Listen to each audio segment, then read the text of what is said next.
है ना शाहजादे,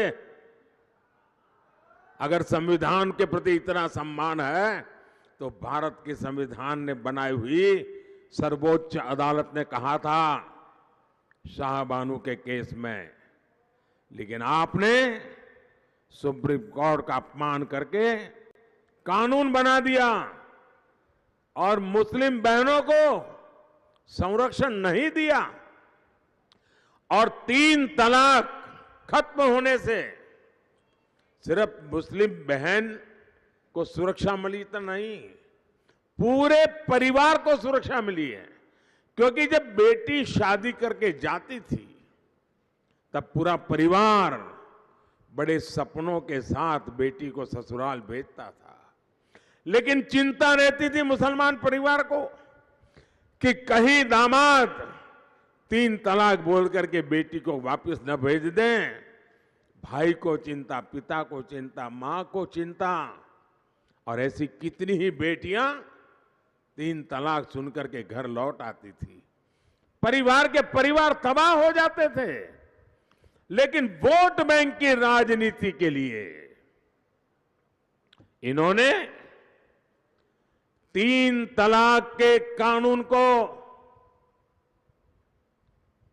परंपरा को रोकने के लिए हिम्मत नहीं दिखाई। मुझे वोट बैंक की चिंता नहीं थी, मैं चुनाव की हार जीत के हिसाब से देश नहीं चलाता हूं। मैं मेरी मुसलमान बेटियों को सुरक्षा देना चाहता था और मैंने इस देश में से 3 तलाक उसको खत्म कर दिया। लाखों बहनों की जिंदगी बचाई है, लाखों परिवारों की जिंदगी बचाई है। भाई और बहनों, आपके आशीर्वाद से मोदी ने जब ये सब किया तो कांग्रेस के शाहजादे को बुखार आ जाता है, तकलीफ हो जाती है, और बुखार में इंसान कुछ भी बोल देता है। शाहजादा कह रहा है कि अगर मोदी तीसरी बार आया तो फिर देश में आग लग जाएगी। बोलो, ये पता नहीं इनके दिमाग में आग कहां से भर गई है। दरअसल कांग्रेस के सपने आग में राख हो चुके हैं।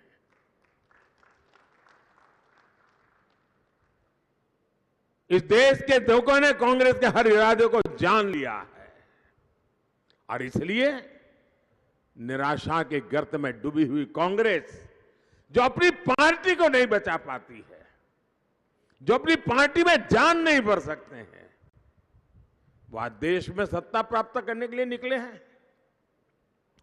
60 साल तक कांग्रेस सत्ता में रही है, लेकिन आज उनकी स्थिति लेने के देने पड़ गए हैं। ये लोग सरेआम क्या भाषा बोलते हैं देश के विभाजन की। अरे भाई, 1947 में विभाजन देख करके देश तबाह हो गया और अभी भी उनके बड़े बड़े नेता देश के विभाजन की बातें करते हैं। और ये कांग्रेस के सारे जो चट्टे पट्टे हैं ना,